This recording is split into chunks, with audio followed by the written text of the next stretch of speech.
Let's start. Good morning. Last time we stopped at the preliminary of white noise.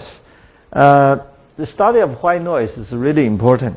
And if you want, you can download this paper in the Proceedings of the Royal Society, which was published in 2004. What we did as I start to present is that we use 1 million white noise, and depends upon how we're going to use it. And if we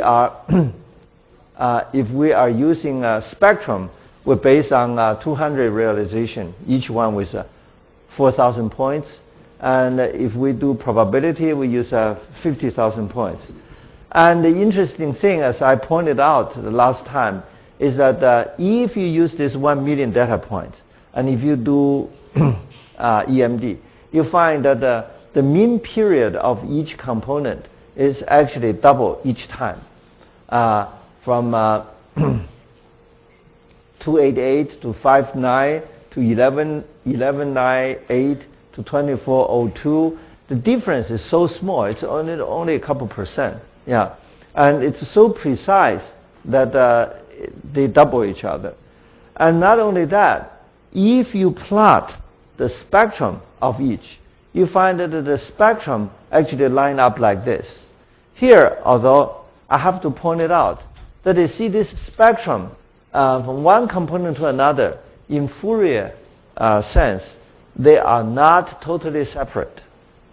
Yeah, see, this spectrum has a very large common share with this spectrum, and this spectrum also with common area of that spectrum. This sharing of component means you may leak energy to the next band. In other words, even though this is a a longer wavelength, it may contain some shorter wavelength components. If my wavelength is here, it can either appear in the red or appear in the blue. Yeah. Now you may ask, if that's the case, will the component be orthogonal to each other? The answer is still yes, because orthogonality is almost local, because you have a dot product in that specific area. It may still be orthogonal to each other. And then in the next section, maybe you have one component has a shorter wavelength, the other one has a longer wavelength. So at each particular location, they are still orthogonal. But totally, there are some leakages. There are some leakages over there. Now, and this, however, is plotted in log-log scale. On log-log scale, you find that this spectrum and this spectrum, and each of the spectrum, not only they look similar, but they also will have the same area. The total area, if you integrate this spectrum and integrate that spectrum, the total area will be the same. And to demonstrate that, we use log t as a variable, then we can actually normalize all the spectrum in one normalized shape. Yeah. And what that means in the total mean energy. So the mean energy is each spectrum, each component square, and average is our energy. This is from the component definition. But if you look at the spectrum in the log t and log t space, and if we integrate it with log t, we are going to get a constant area. And that's what I pointed out, that each spectrum not only looks similar, and their area also is similar. So, but that is only in the coordinate with log t, logarithmic time period. So our total energy then is omega d omega. This is the total energy, and total energy of the nth component.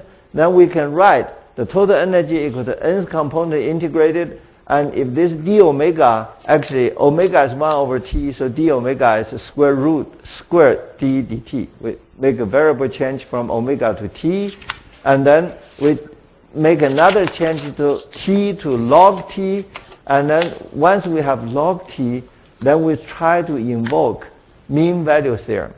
We want to calculate the mean t. What is the mean t? The mean t is invoked by the mean value theorem. That is this integral and that integral divided by the mean. So we will get a mean t. Now once we get the mean t, what we can have is the mean energy times mean t equal to constant. So instead of writing up the whole spectrum, now we reduce it down to very simple 2 parameters. A mean time of the component and the mean energy of the component. That multiplication is constant. And so you take log, and log E plus log T equal to constant. And this is an interesting result, because if we plot this as log T and log E, then we find that each component, the mean of each component, actually fall right along a -1 slope. A -1 slope means log E plus log T equal to 0. That's a -1 slope in that. So if you take, this means that if you take a white noise and if you go through the EMD, you are going to get components. The components as the T increase and E decreases. And the spacing of this is exactly twice. Each time it doubles. Yeah. And this is a very interesting property of white noise. This study actually was done by Dr. Wu. And I will tell you a very interesting story here. On one weekend in Washington, D.C., we have this Ethnic Chinese Association. We have seminars on weekends, not every weekend, maybe once a month or once every other month. We invite somebody to give a talk. And this particular month, they invite me to give a talk, and I talk about EMD. Among the audience was Zhaohua Wu, Dr. Wu. After he heard the talk, he was so intrigued, he went back and applied to white noise. A few weeks later, he came to me.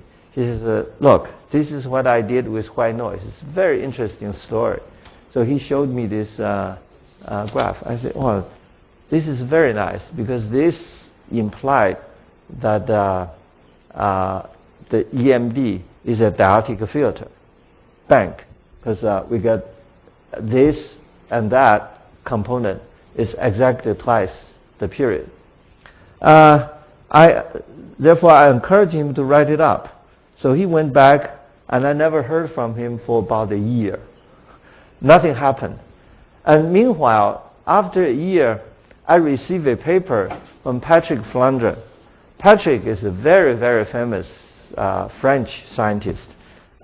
He's very famous in doing time frequency analysis. He wrote a book called the Time Frequency and Time Scale Analysis in French. And that was translated in English immediately and becomes one of the most, I think, the most authoritative work on time frequency analysis. I met him about 10 years ago, met Patrick at the Cambridge University in the Newton Institute. They have a special session in time frequency analysis. I went over there, I presented EMD, and nobody was impressed. Everybody just looked at me. He says, what is this? I said, well, this is a simple method. He said, oh, this is not good at all. It's lack of generality and also lack of rigor. In other words, the method is ad hoc. It's no good. Nobody was impressed. Patrick Flandrin included. A couple of years later, I met him, And he still said, "Oh, no, I'm not interested in his method. His method is too loose." And a couple more years later, I suddenly received a paper from Patrick, and he actually used EMD and did the same thing here, almost the same thing. He did a more sophisticated thing than this. I'll later explain to you. When I looked at that, I was shocked. I said, "Gee, Dr. Wu has also done this, and Patrick is doing this, and obviously the two of them approach at the arrive at the same point." So I immediately picked up the phone and talked to Dr. Wu. I said, "Dr. Wu, I remember the white noise paper you showed me. I think you have a computation from from across the ocean by Patrick Flandrin. Everybody knows Patrick Flandrin, of course." I said that, "Are you interested in writing it up? I can see that the two sides are slightly different." He said, "Yeah, he's interested." I said, "Well, in that case, I want to show you the manuscript of Patrick if I got his permission." So I wrote back to Patrick. I said, "Patrick, I have come across another independent work by Dr. Wu who has discussed with me, and do you want to exchange information with them?" He said, "Of course." So I cross-sent their manuscript. Yeah. And then meanwhile, I get involved with Dr. Wu's work and push this a little bit further, and eventually becomes the manuscript. And of course, Patrick's paper appears in IEEE, and this paper appears in Proceedings of Royal Society. This is a very nice story because the two were quite open to exchange their results, even though they are not published. And once they exchange information, they actually enrich each other very much. So using this white noise, we got this result. And once we get this result, and we find that each of this, you see, this has many different data points, because we have 1 million data points, and when we do probability, only use 50,000. So there are a cluster of points over there. Not every point fall on the mean. Since the mean follow this curve very nice, but each individual case can be up and down everywhere. Okay, so we want to study the probability density function of that, and we find that each component, you take each component and study its probability, and the probability it's almost normal. All the way to normal until you hit with mode 9. Mode 9, of course, has fewer waves. Then the normal distribution start to break down a little bit, but most of the distribution are quite normal. Then we realize that if we have a normal, as we say, this distribution is very normal, and if it's normal, then if we know any variable is normal distribution, we know, you don't have to be normal distribution. If you have any random variable and you know the distribution, then you can write up the distribution of any function of that variable. Yeah. Now we know x, then of course we can write any function of x. If it's only x, the x squared should be this. But now we have a series of random variables. We have F1, C1, C2, C3, C4. Now what is their probability distribution? Then that will, according to the fundamental theory of probability, then if we know our random variable x1 through xn, if x1 squared plus x2 squared plus xn squared, and that distribution is given by a chi-square distribution with degree of freedom nu. Yeah, this is one of the probability theory.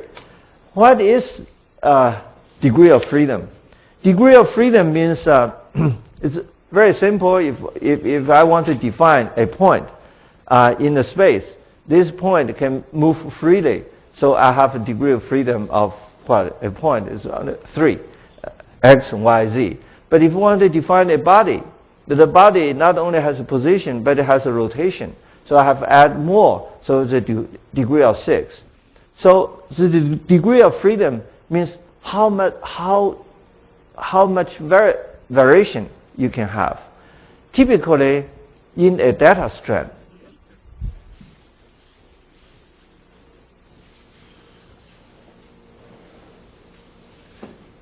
say random variable of length n has a degree of n, because you can change any number and still be a random number.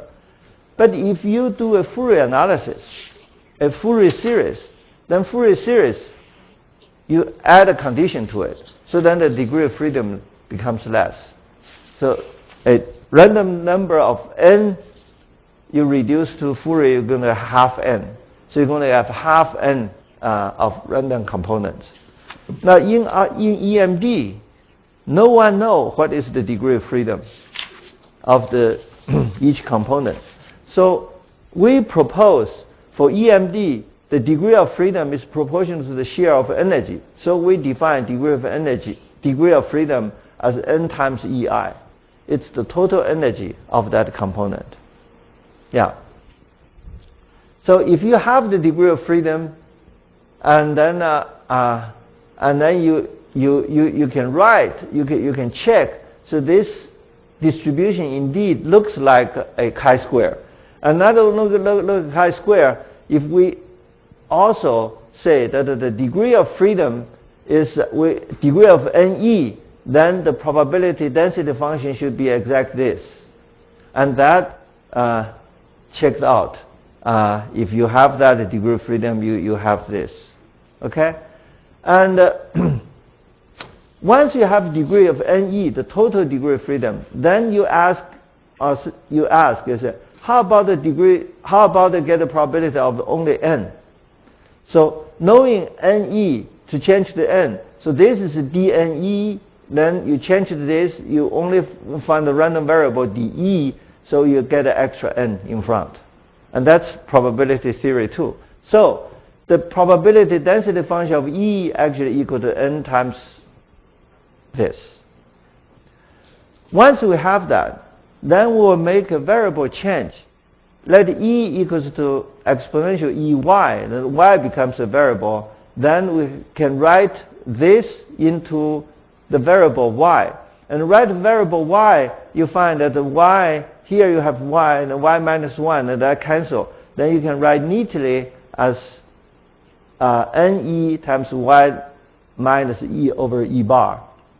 So this becomes the probability of Y, which is, of course, Y is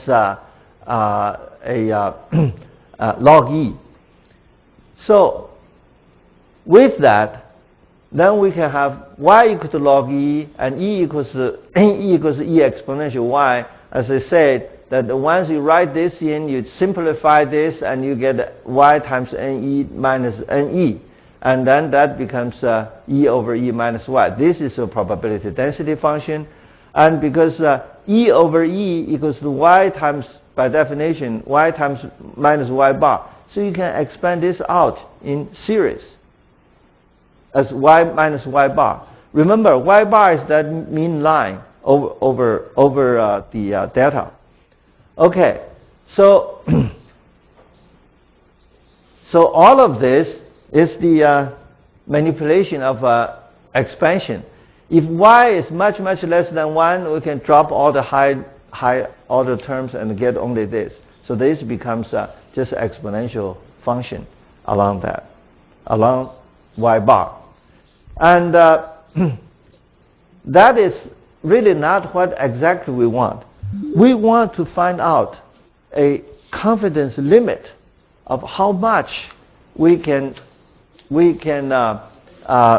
if we are away from the mean value, how much further we are away from it for a confidence like 95% percentile or whatever.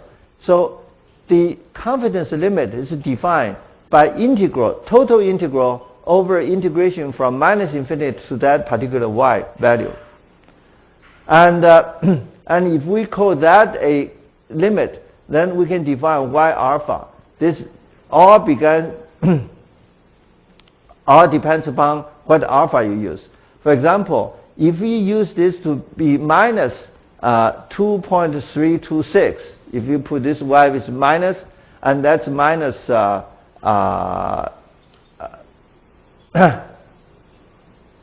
0.1. And if you use minus 0.6, then that's 25%. Minus 0, that's 50. That's half-half. 50 is half-half. And you can move up to 75 and 99. That becomes positive 6.7, positive 2.3. By the time you integrate, in this normal distribution, you integrate to 2 sigma away from the mean. It's 99 percentile already. So this way, we can define alpha in terms of the sigma, which is the standard deviation, and the standard deviation will give you a specific alpha. Once you pick the alpha, you can get that. So sigma is defined this way. Then, if we choose any alpha and we say from the mean, how far away from the mean, we say we want to be k times sigma. K is whatever that alpha. So because the sigma is near Gaussian, and so we can write this sigma as square root of 2 t bar times n. So y minus y bar equal to that, the k times sigma. Okay.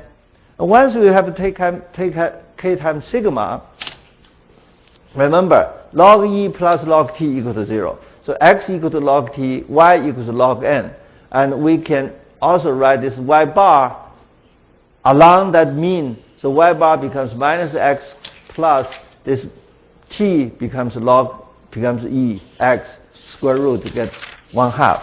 So we have this as our upper bound. And if we want to both upper and lower bound, then we have this plus and also minus. So this becomes the limit. And that limit is this line. That limit is this line. So we finally got not only the mean value follow the -1 line, not only the distribution looks like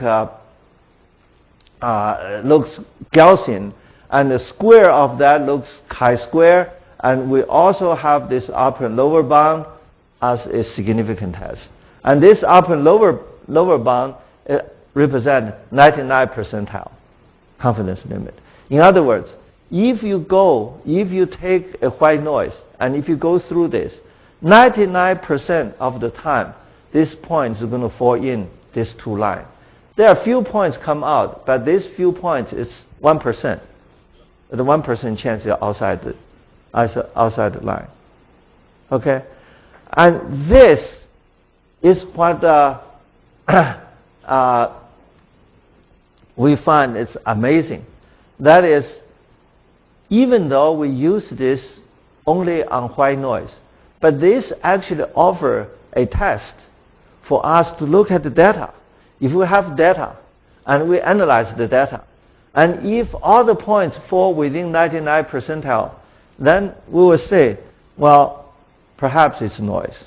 We don't know. But if the point fall outside this, the chance are that they are not white noise. They still can be white noise. Like, for example, this point still can be noise. But the chance of being white noise is only 1%. Yeah. So if we use these two lines, now this line are not very good. This is the exponential curve. We can neglect that. Okay. But this is the nice confidence limit that we got. So once establish this, then we can try. For example, we have a data. Data is SOI. SOI in the oceanographic research is called the Southern Oscillation Index. The Southern Oscillation Index, I have told you about the El Nino, because El Nino is so important. So they are looking for all kinds of other variables to make a comparison or make an even prediction of the El Nino events. So what they did was somebody found this Southern Oscillation Index. The Southern Oscillation Index is they compared the surface pressure between two locations, Port Darwin and Tahiti. Yeah, and they plot up the pressure fluctuation in that way. So this pressure fluctuation we can decompose into different components. Now this is annual. 1, 2. The third one is about annual, and this is biannual, and this is about the 8 or decadal, near 10 years, near 3 years. This is decadal. This is about 10 years. So from the third component is annual. So from this we get these components, and many people has asked me, so once I get EMD, how can I attach significance to that? Before we did this white noise, I don't know. I really don't know. I don't know what is the statistical significance of that. But once we get this, then we can test this. The test is that here is the white noise, and here is our data. And what happened is that you plot your data points. The first one, you put it in the lower bound, or the alternative, you put the upper bound. You plot the upper bound, the E equal, this is all relative. So you put the upper bound, first point there, then the next point will be here, here, here. So the pattern is the same.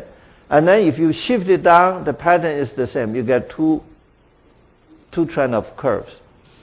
The first component, if the first component is right here, then the first component is going to be noise. Yeah, assuming the first component to be noise. So the first 3 components are most likely to be noise. In other words, the sub-annual change, or a couple months change, or even annual change, we don't know whether they are noise or significant. But once you get to the 4th, 5th, 6th, and 7th, they are way above this line. Even if you put this to the lower limit, it is still above this 99 percentile line. So biannual and 4 or 5 months, this is a couple months. The 4 or 5 months, this is about decadal, 10 year. This is a year, couple year, and 5 year, 10 year, and beyond 10 year. Those are most likely not noise. Yeah, and then when you go way beyond to the longer time, then we don't know, because the data suggests that it may drift back into unknown. The probability of its unknown is that there may be a part of a long trend story, but the data is not long enough. Okay, so in this way, we got a significant test of which part is or which part is not data. Now, so not in this exercise tells us that not all IMF have the same statistical significance. In other words, once we get IMF, not every IMF have the same equal right. Yeah, some IMF are more significant than others. Now, based on the white noise, we also established a method to determine statistically significant components. Yeah, and this was done by us and also done by Patrick Flandrin, and at that time we also say 2003 because the paper will accept the 2003 actually is all appear in 2004. The observation, the white noise consists of signal of all scale. and EMD separate this scale diatically.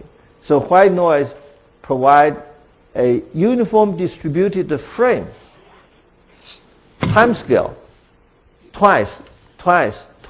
Each time the time scale increase by a factor of 2. Okay. Now, there's a different approach, but we reach the same end. As I said, Patrick Flandrin, 2004, he wrote this paper, then he called me. The paper was sent to me for review. And after I told him what we have done, he went back and did another paper.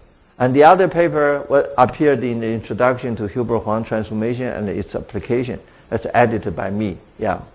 By the way, if you want to read any of Patrick Flandrin's paper, go to his website. You can download lots of things.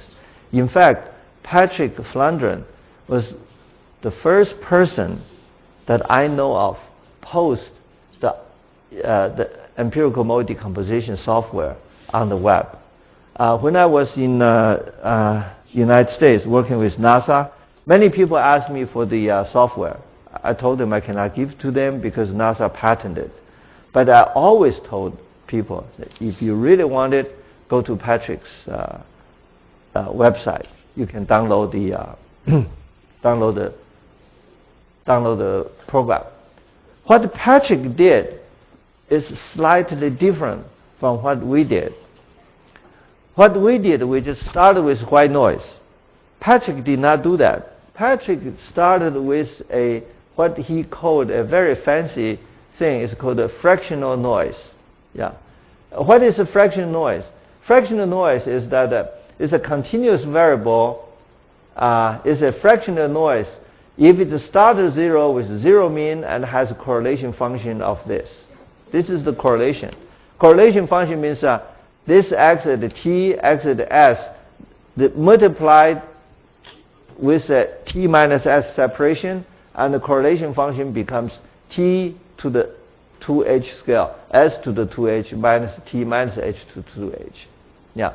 Where this h is any value between 0 and 1. This is a very fancy way to generate noise, and this is called if h equal to 1/2.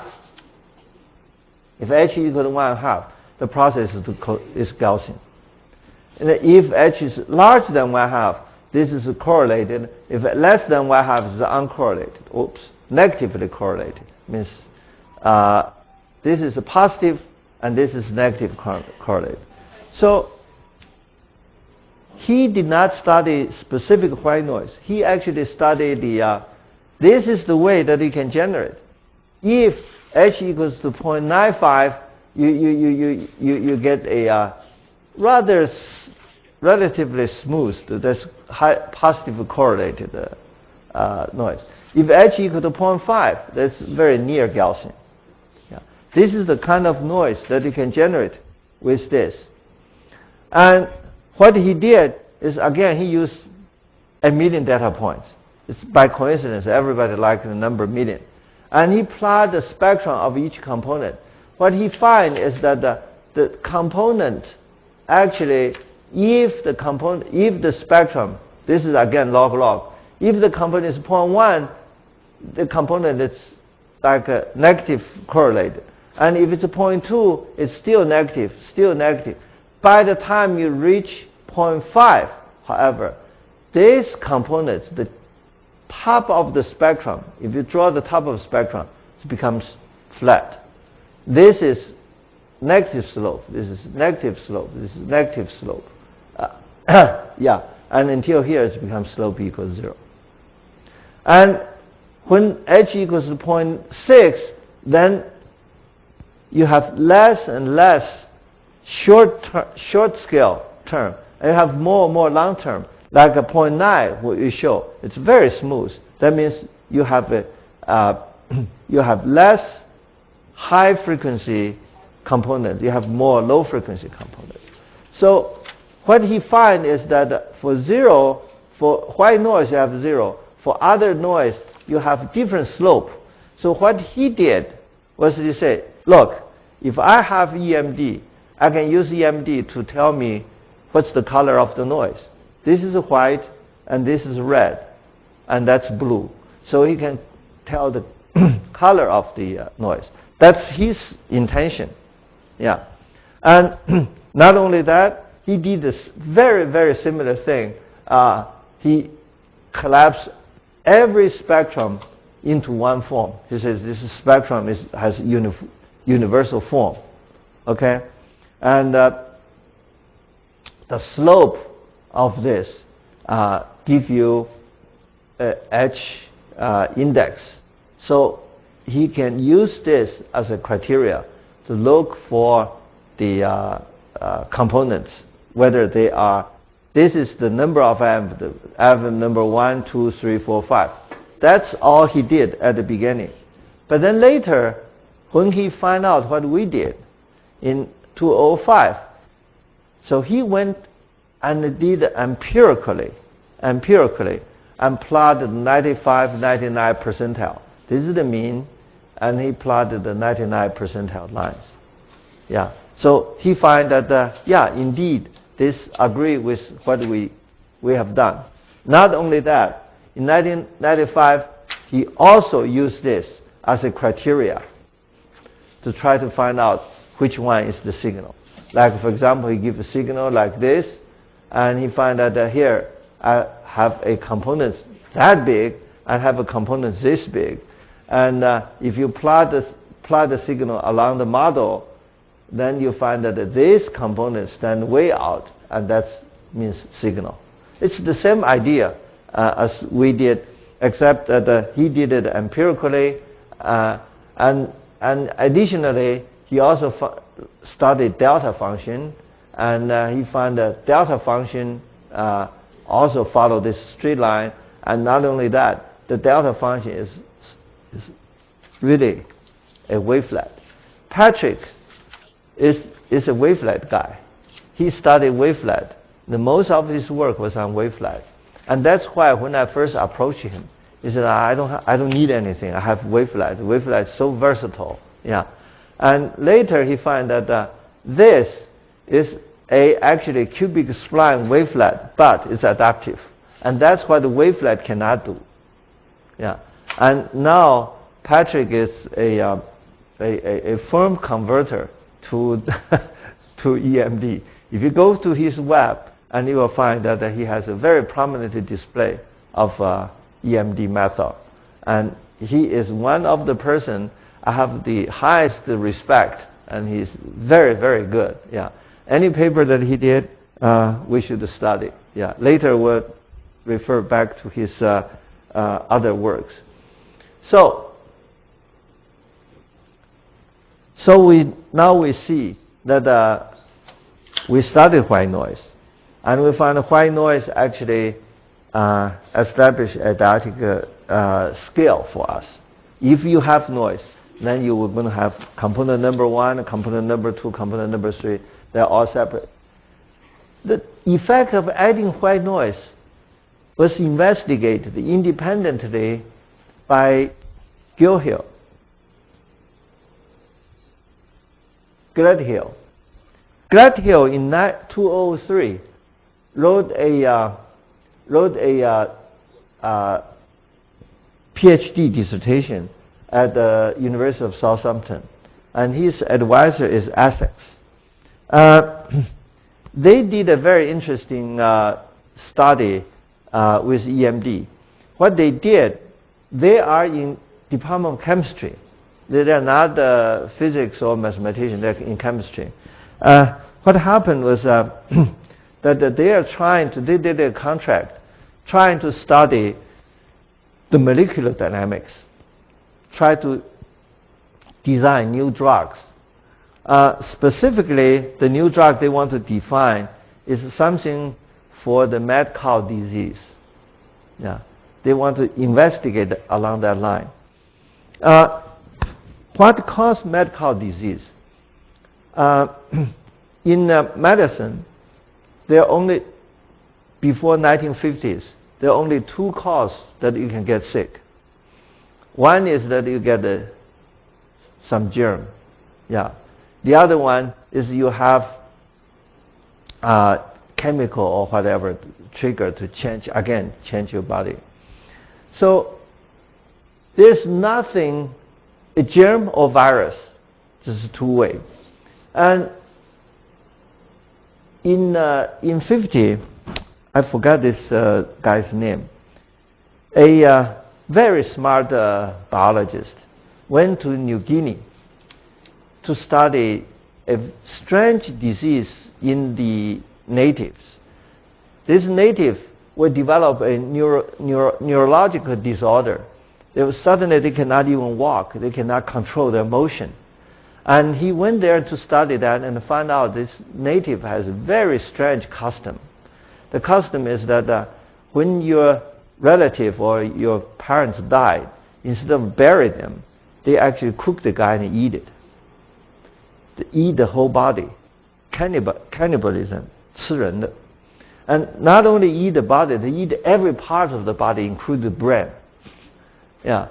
So he studied that and he found that there's a third way to cause disease. Instead of germ and the virus, if you eat protein, and this little protein particle, he defined as pion.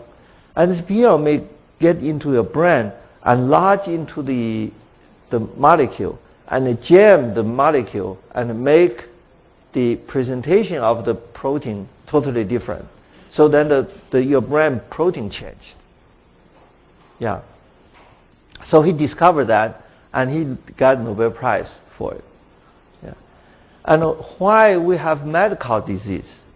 The mad cow disease is because of the greedy merchant.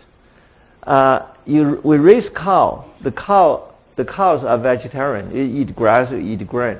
Okay, but the cattle raiser find that if you feed the cow in the last moment, feed the cow some protein, and the cow will grow much faster and gain more weight, and it's more efficient, and you can make more money.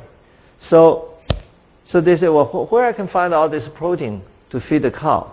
They say, we have a solution.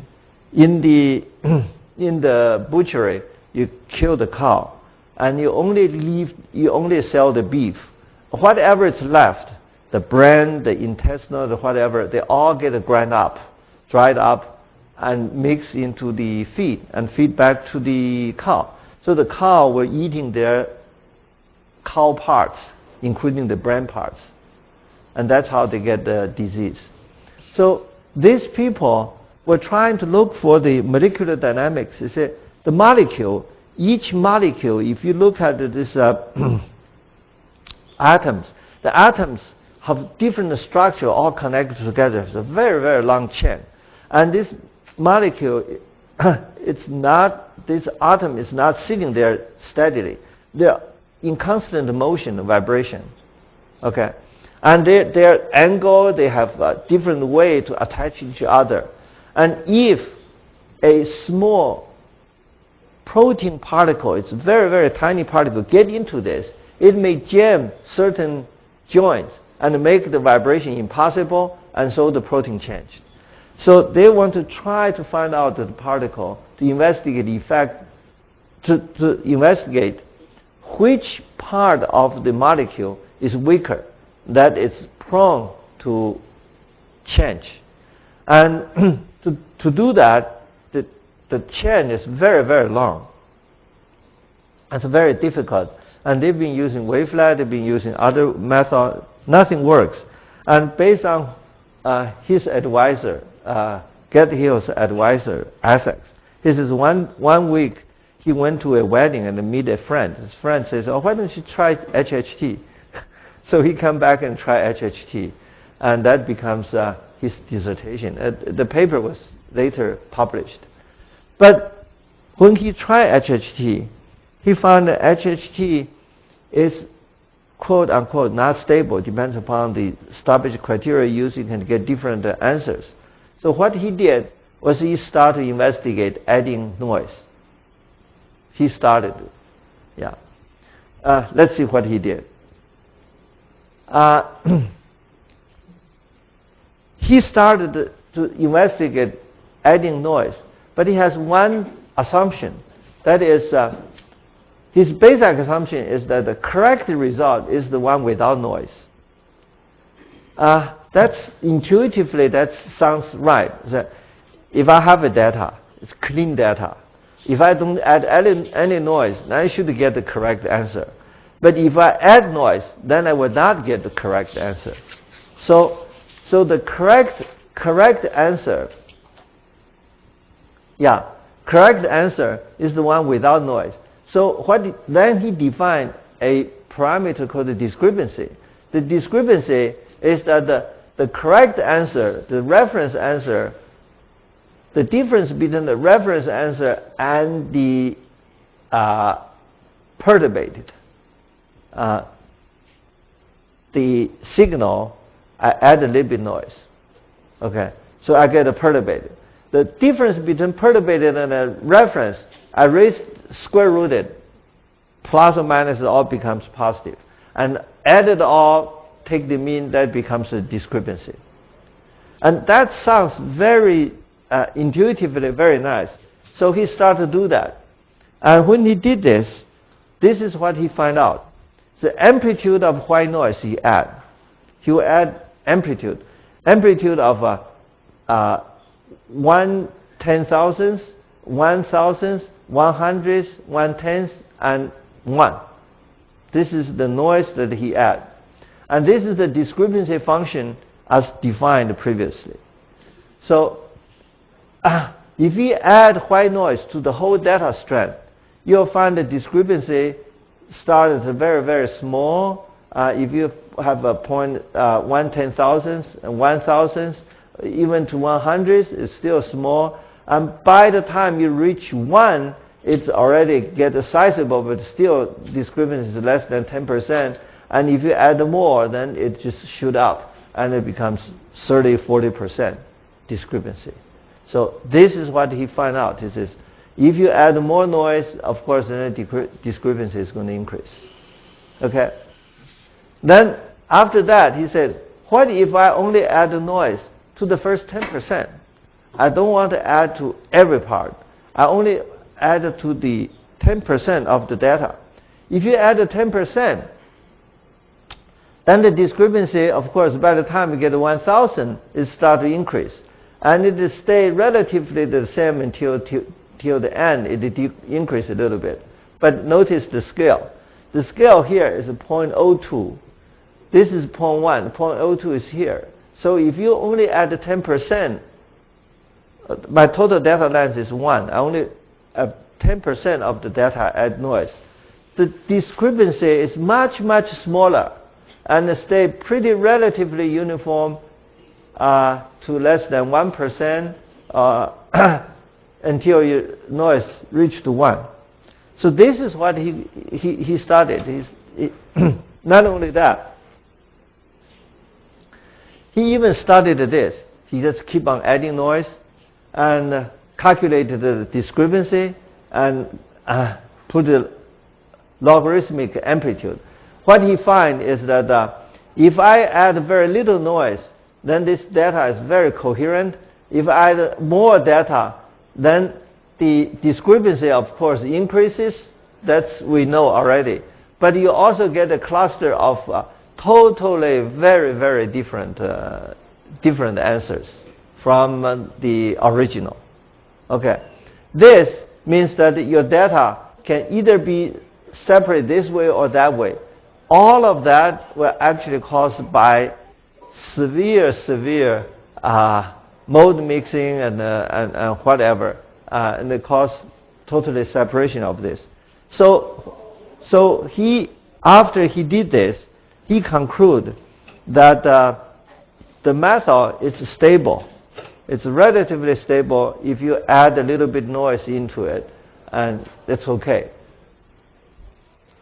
So that's his conclusion. He says they made a critical assumption that the unperturbed signal gives the correct answer. When the amplitude of added noise is small, the discrepancy is small. When the amplitude of added noise is large, the discrepancy becomes bimodal. So becomes bimodal means that if noise is big, then the method becomes unstable. You can get one answer here, one answer there. So don't add big noise.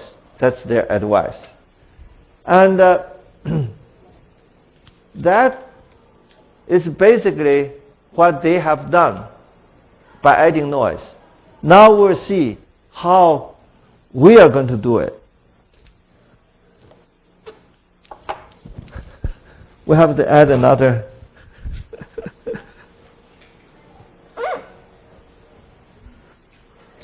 next talk. 我查查这里，又改一点，我想可能改了一点。这个 EMD2， 这个有个 1， 这是 2是吧？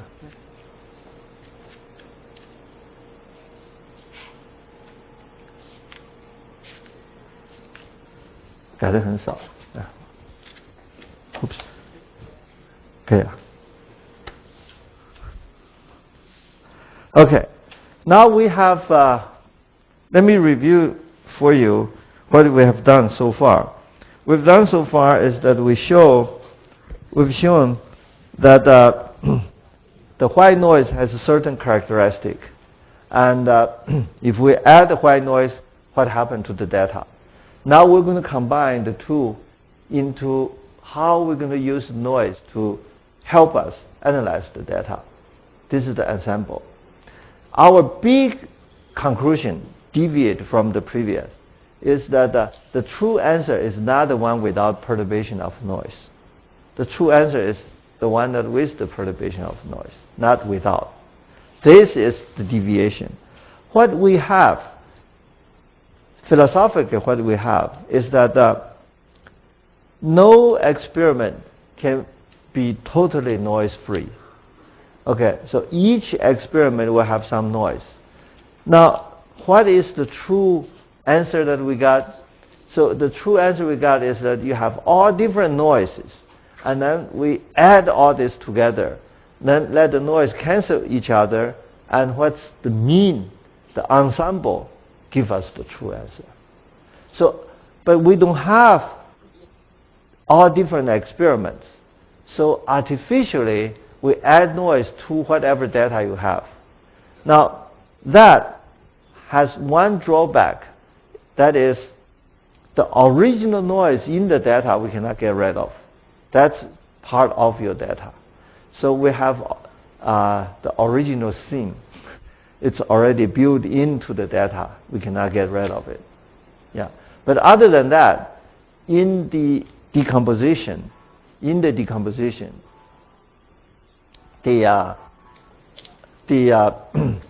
perturbated is really important. Now, let's see. See, original data, if we have original data, that is a large wave adding with some small wave. If we add one noise, 0.1 noise, what we got is this. That is data plus noise. If I repeat this experiment, I add a noise, I add another noise, and add another noise. If I did it 50 times, and I add all it back, the original data, add one noise, add the 50 noise, then the data becomes, the average becomes the original noise. In other words, if you add enough noise in the average, you're going to get back to the original data. Okay, so and that we can actually, like for example, I have told you how to get better result. Like the delta function. The delta function, we cannot do it before. If you add a little bit noise, you get a very nice result like this. And so the ensemble is solve the mode mixing problem utilizing uniformly distributed noise. See, before that, if we have that original data, when we use EMD, we're going to have a very bad mode mixing. We have a small wave here, large wave here, as we have already explained. Now, let's see. Add white noise. then repeat step, repeat the step 1, 2. That means shifting it, and ensemble, get the ensemble mean. So the operation actually is that my signal now becomes my original signal plus noise, plus a given noise that I give it to it. Okay, this is the original signal, and this is the added noise. So my here, please made a small change. I made some change. So if I take this signal that with some noise added, and I do a decomposition, what I will have is that my original signal may contribute to this, is the JS components, the case trial.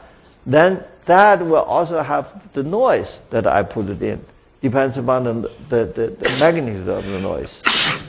If I make many of this K, and if I integrate it and I try many times n, as n approaches infinity, okay, the average then will give me the true answer.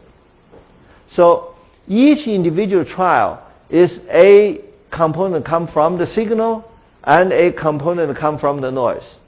The component from the signal, by adding it all up with respect to k, and average with a large number when n approaches infinity, then that becomes the true answer. What we are saying here is that we use noise to push the answer around in the correct neighborhood. We don't know what it is. We push it in different way because we have different noise. So then after we push it, perturbate it so many times, then we average. Then most likely the answer will be the true answer. Why you add a tiny noise, it won't work. When you add a little bit noise, very small, the large wave will not see the strength of the noise. So the noise will fail to show up.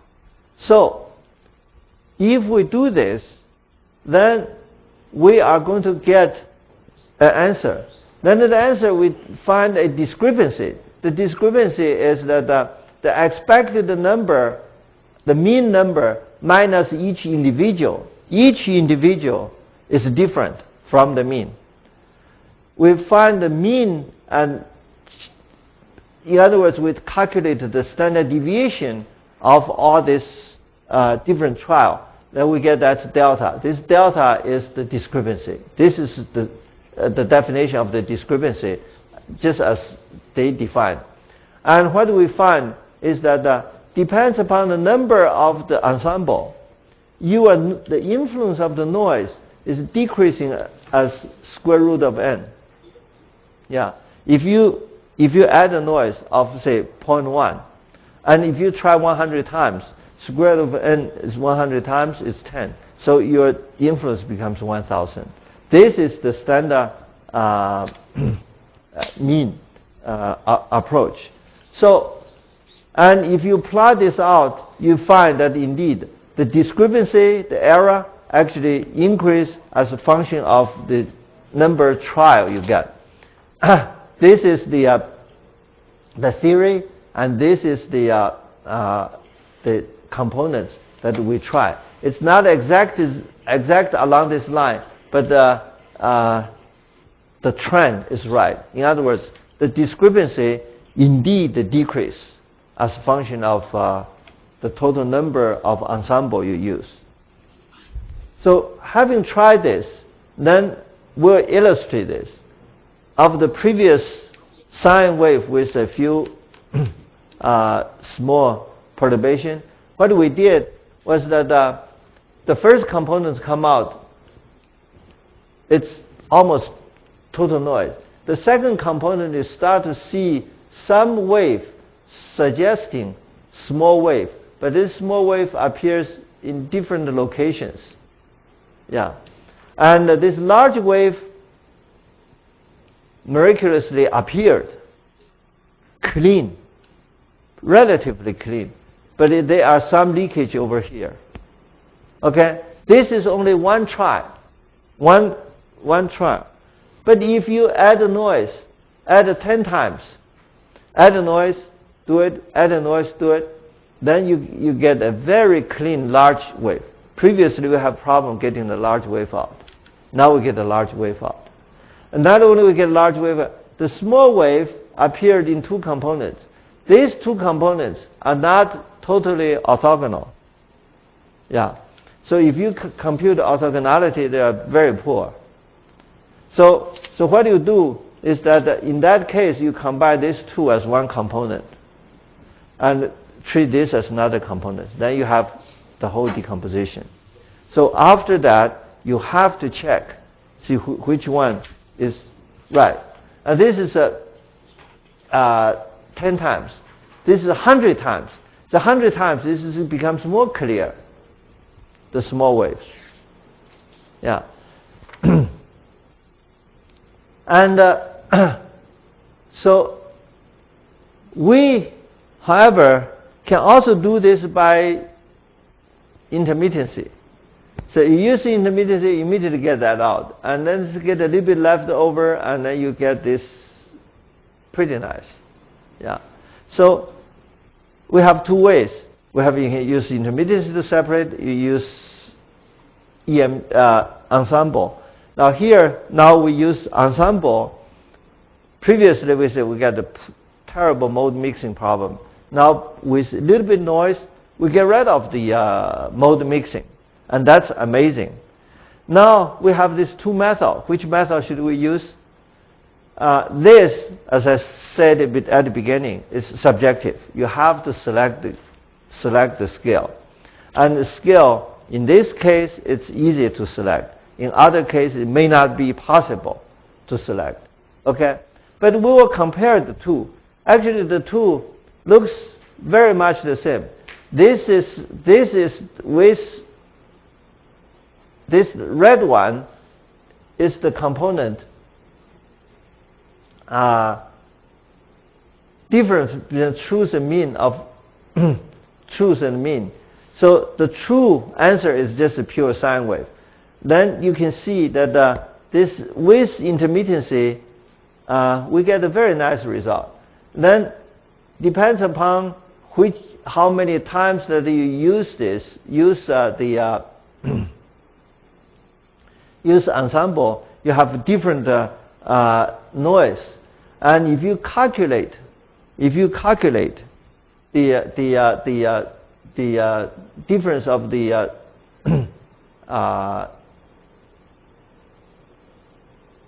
small waves, then you will find that the one that you pull out with ensemble actually looks better. See, this is with 10 times the noise is very large. With 100 times the noise is relatively small. And this is the one that using the intermittency test. Compared to the truth should be 0. So more ensemble actually get the answer noise level be down quite a bit. And if you compute the instantaneous frequency, the true instantaneous frequency is the black. The flat and suddenly jump. And the ensemble, because no matter how careful you are using ensemble, there are alias that you can introduce. So the ensemble has a little bit alias in there. So, but these two compare very well. Whether you use ensemble or not use ensemble, when you use ensemble, when it works pretty well.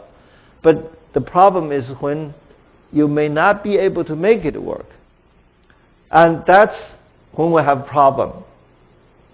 And then this is the instantaneous frequency of the main signal, the large wave.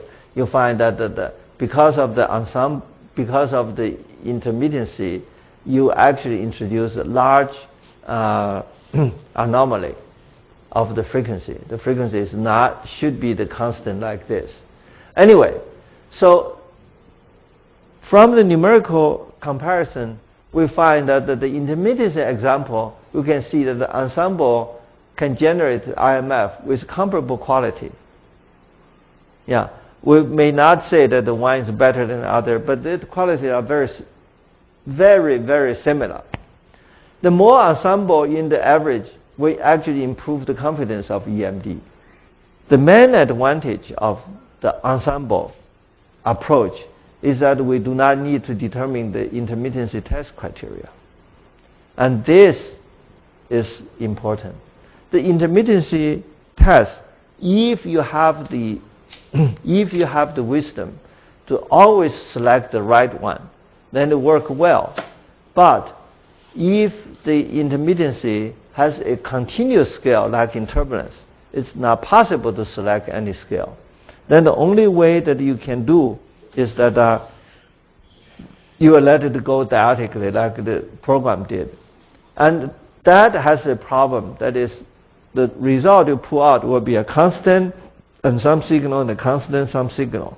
And it's never been continuous. So we'll see. We'll look at an example of the EMD as we proposed. The EEMD, the ensemble method that we propose, we apply to a set of data. This set of data is actually from a satellite. It looks on the ground. Look at ground to measure the temperature. This scale is relative. It's engineering scale. It's voltage or current or whatever. Okay. So when you have a instrument, you look at the ground with two different channel. The two different channels is two different frequency and two different noise characteristic. But if both instruments work, you should get very similar answers. Like, for example, here we look at the temperature, the surface temperature. Yeah, increase and decrease, and increase and decrease, increase and decrease, a big spike and all. The blue is called RSS and T2, and the red is UAH. So the two agree very well, agree nicely. Yeah, there are some discrepancy, but the discrepancy is so small, you don't really care that much about that. So if we get this two channel, and we want to say, all right, we want to analyze this two channel with EMD, wow, we're going to have a big surprise. What happened is that if we don't do anything, we just do EMD. The first component, we start to see some discrepancy between the red and blue, between the UAH and the RSS. And what happened is that this UAH has a much lower noise signature. Okay, so the first component, you already see some differences. The second component, it's okay. The third component, however, have a big surprise. You cannot even compare the two. And this is why at the beginning of EMD, lots of people say, well, we tried EMD, it doesn't work. Yeah, the EMD gives us totally different answer. And we cannot really interpret this third mode. The third mode should be certain scale, but look at this big scale and look at this small scale. They are different. And not only that, they are different here too. So how can I make sure that what you said is right? Yeah, and by the time we get to large structure, they agree very, very well. But this is troublesome, especially in the intermediate scale. The large scale is the trend. There has to agree. But the intermediate scale turns out are the most important scale. So EMD at the beginning get some very bad result because of this kind of thing. Now we know this is primarily caused by mode mixing, because I have a large mode and have a small mode. Yeah, the large and small mode does not agree. But if we all look at the blue looks reasonable. There are this at this scale, it looks reasonable. What happened is that in the RSS, the noise level is very, very uniformly distributed. It's almost like a already noise added components. So in this way, it really does not give you confidence on the result of EMD. And EMD suffered a lot at this stage. And when you go higher components, it's okay. But then because of the intermediate step is so bad, then how can I have confidence in the final result? So now we come back. We add a little bit noise, 0.1. So after you add a 0.1 of the totals, you look at these two data. The two data still looks the same. By adding 0.1 of the noise, it does not really degrade your data. And then you go ensemble of 100 times of this data. What you got? You got component number 1, they totally agree. Component number 2, they almost totally agree. Component number 3, they also agree. The previous difference all disappeared. Yeah, component number 4, they are the same. So what happened is that the different scale now are restricted to the different established frame by the white noise. The white noise, if you do not have noise, if you do not have signal there, the white noise fill up the gap. If you have signal, then the signal will appear, will prevail, because signal that never change. White noise fluctuate, and if you have enough enough ensemble, then you get averaged out. So you look at the difference. The difference are tiny. The difference are small. Not only it agree in all the scales, and large scale it also agree with a little bit of difference. So adding this is adding standard deviation of 0.1. Then you may ask, you say, well, why should I add 0.1? What if I add other components? If I add a 0.2, what happened? I add a 0.2 and I do the ensemble, and the ensemble is still the same. Okay?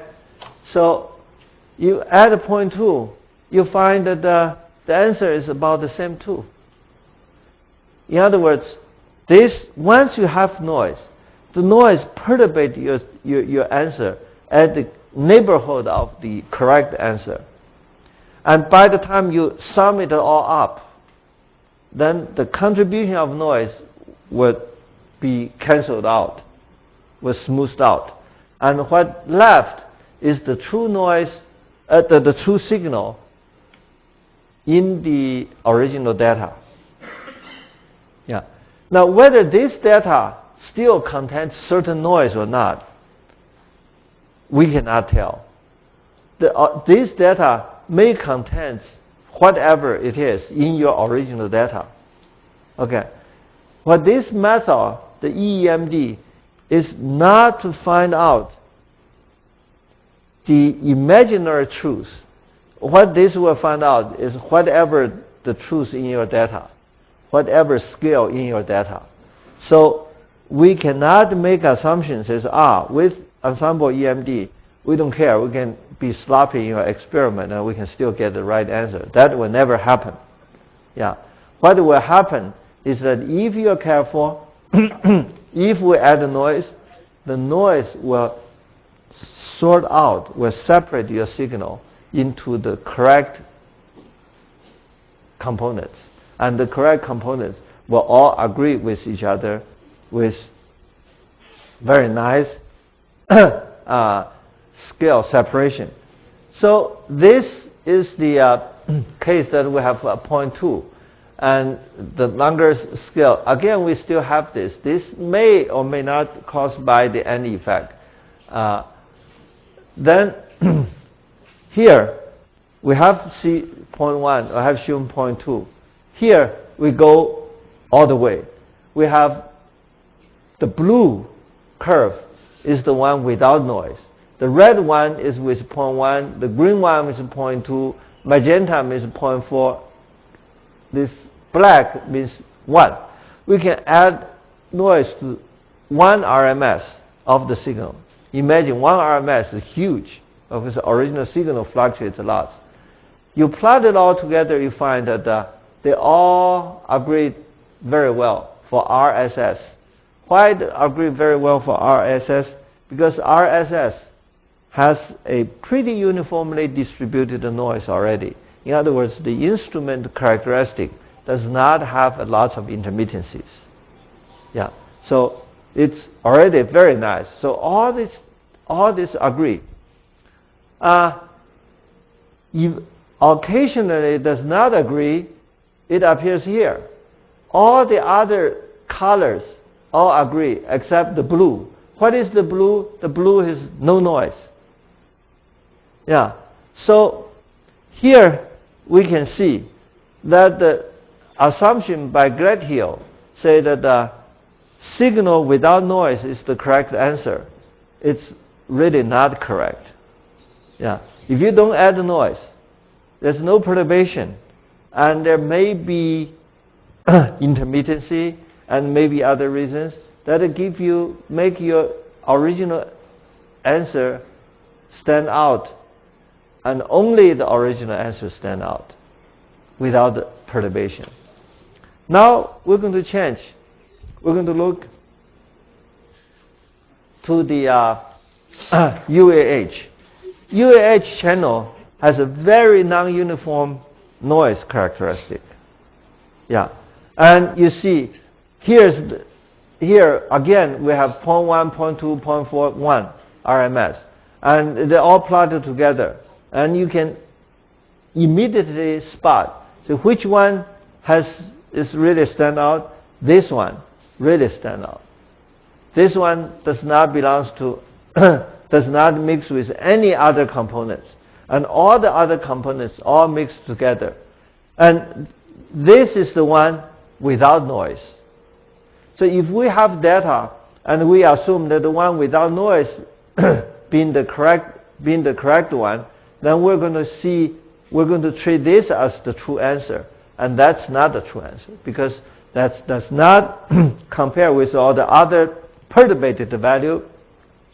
Not only that, that does not compare well with the other channel either.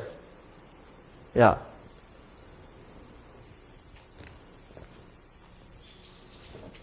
The only reason that we believe that the perturbated answer is the true answer, represent the true physics, is because the true two channel agrees only under this condition. The two channel has the same performance except they have different noise characteristic. So by that comparison, we can conclude this is probably caused by the alias due to intermittency. Yeah. If we have some noise, then this agree very well with the original, with the other channel. And since both channels look at the same spot of the ground, so that has to be the true conclusion, that the two look at the same thing and the two should give you the same answer. Now, if you look at the other components again, the blue again stand out. So now we can we can make a comparison. This comparison, let's forget about this two. Let's concentrate in this area. This is the correction of UAH with RSS 0. Both has no no noise added.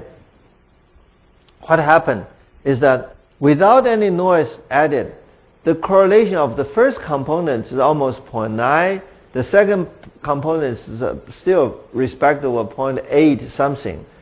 You recall that when we do the first and the second components agree very well. But when you do the third component, it suddenly drops to here. Yeah, this we can see actually from here. The first components and second components, the blue does not stand out. But this one, the blue stand out. So the third component is dropped, the correlation is less, it's around 0.5. 0.5 is not bad, but it's not really good.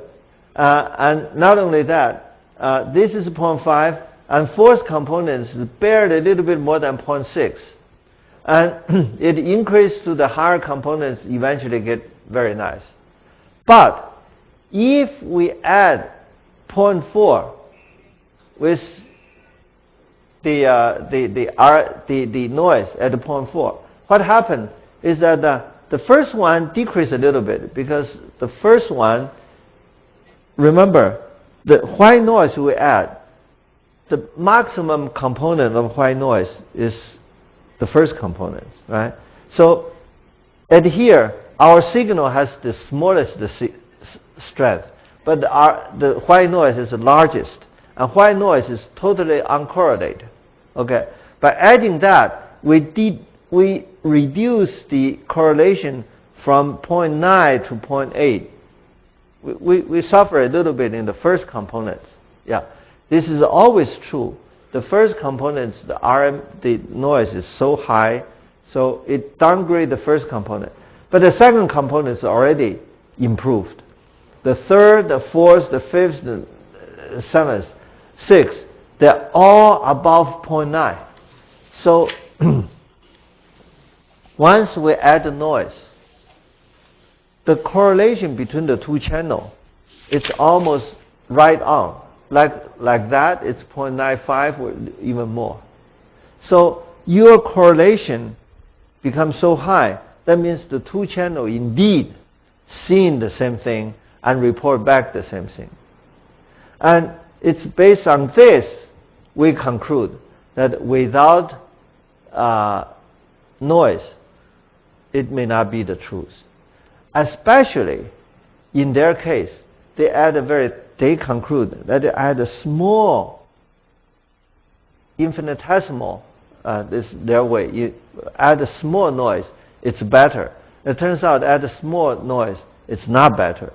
Add a small noise, it sometimes cannot totally overcome the intermittency. Yeah. When you add noise, you have to add finite magnitude noise. You don't try to add a small noise. But say, how can you get rid of the perturbation caused by noise? The correct approach is to increase the number of ensemble. Use larger noise magnitude. So that will actually push your correlation from this all the way there, from here all the way there. This is almost 0.95, 96, 98 or something like that. So you have a uniformly valid answer, uniformly high correlated answer from the two channels. Since we use these two channels to look at the ground, and neither of the channel has any detectable defects. The only difference is that the noise distribution are different. So you can see that this this noise really works wonder. Noise really helped us in getting the nice components. So I'll summarize this here. The data from the two different channels should reflect similar overall structure, especially the medium-long data range.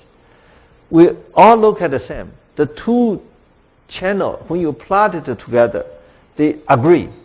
So we expect that each length scale to be also agree. But we That's what we expect. But straightforward shifting will have severe mode mixing in the medium scale IMF. The medium scale IMF looks so bad that it's almost not workable. Now it is impossible to select a proper scale for the intermittency test to separate the mode. In this particular case, I cannot select any intermittency criteria. It is not possible because the scales are so uniformly diffusely distributed. Yeah. Even if you succeeded, you probably will get some fragmented data, zero and little bit, zero and little bit signal. Yeah. Ensemble EMD provide an automatic dielectric filter to separate the mode. Once we add noise, what the noise did is the noise dominates the whole thing. Noise is everywhere. Yeah. If you had the signal with the similar scale with noise, that's fine. If you do not, then the noise fill up the gap. So the noise will immediately give you a dielectric frame. And then you, through the data in, the data will reside in its proper place. And that is the beauty of adding noise. So the ensemble EMD is especially effective if the data contains intermittent signal, such as in UAH case. Yeah. Now by correlation, the case shown by UAH by the correlation coefficient between UAH and RSS. These two cases, once we add noise, we can see that they show up very similar result. And we all look at the same piece of ground, we all get the same answer. So in this case, the noise indeed help us to getting the answer out. I think I will stop here, and I will entertain any questions, and the next time we'll continue from here. Let me see the next. Yeah, we will have a little bit. We'll get into a different example next time. Okay. So, any question on this ensemble EMD? Yeah.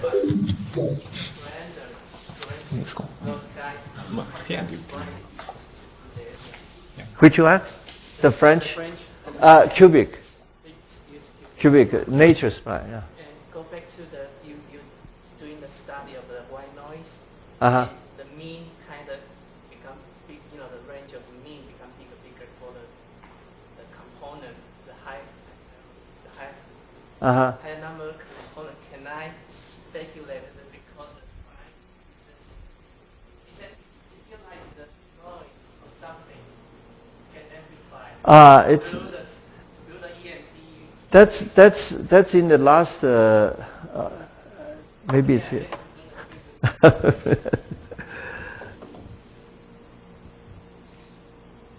they just keep in mind they have the same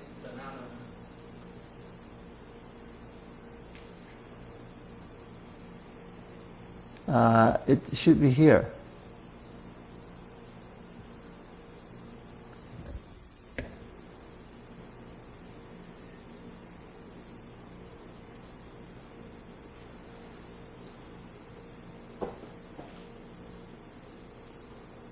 You talk about this one? Yes.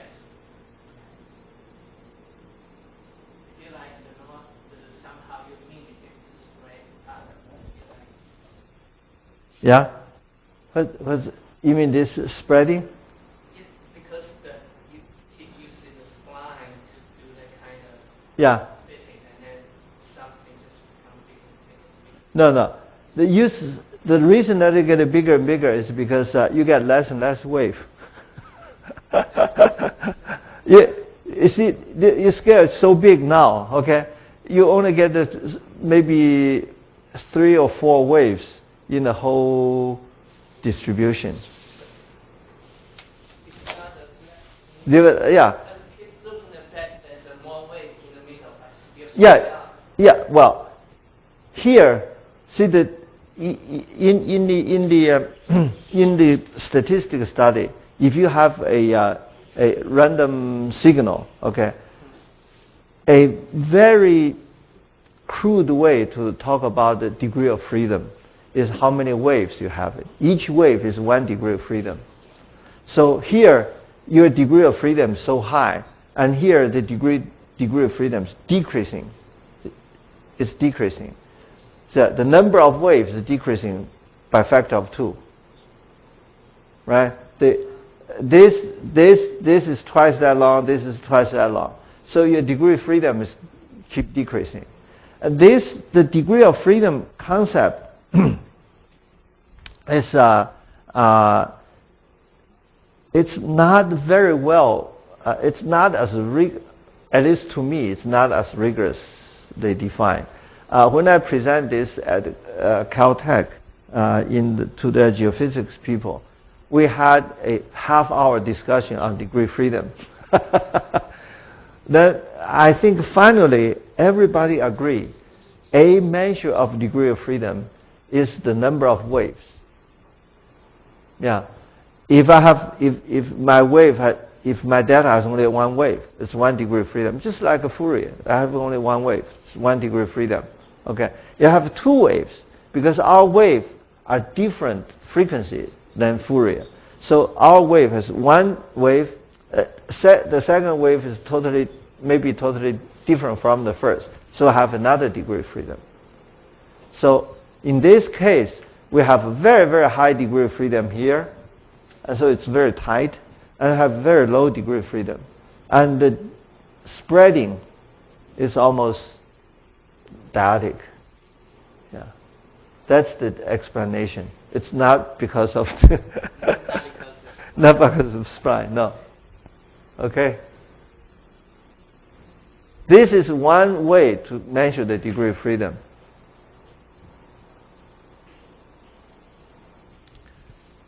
Yes? In the previous class, you introduced EMD, and you introduced a lot of mathematical tests to find out the best stoppage criteria. Yes. And now in EMD, you say that the noise will help us to characterize that. And I want to have a guideline for different application data. Yeah, what should be the optimum? I do not have answers, but I have a partial answer. That will be the end of this this discussion. I'm going to assign that as a homework too. I did a study, but I do not know how to write programs, so I did a slow way.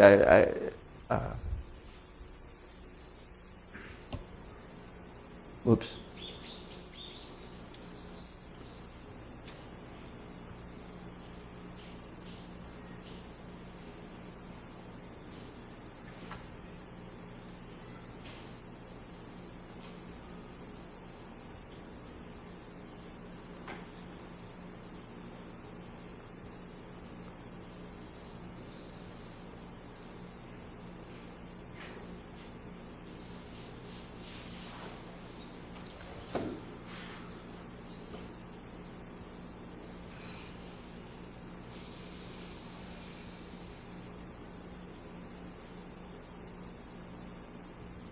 Hey, it doesn't come over.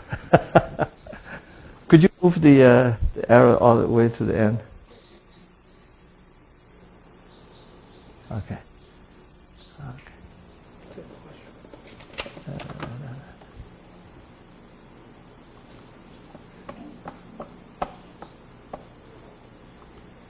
Oops.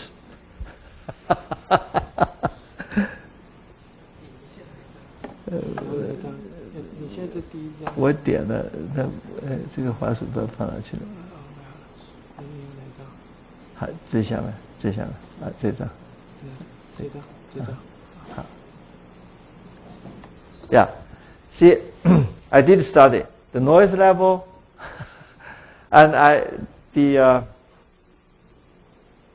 stoppage criteria, and you can see that after the stoppage criteria increase, how they change, and as the noise level change, how it change. So we're going to discuss that in the next.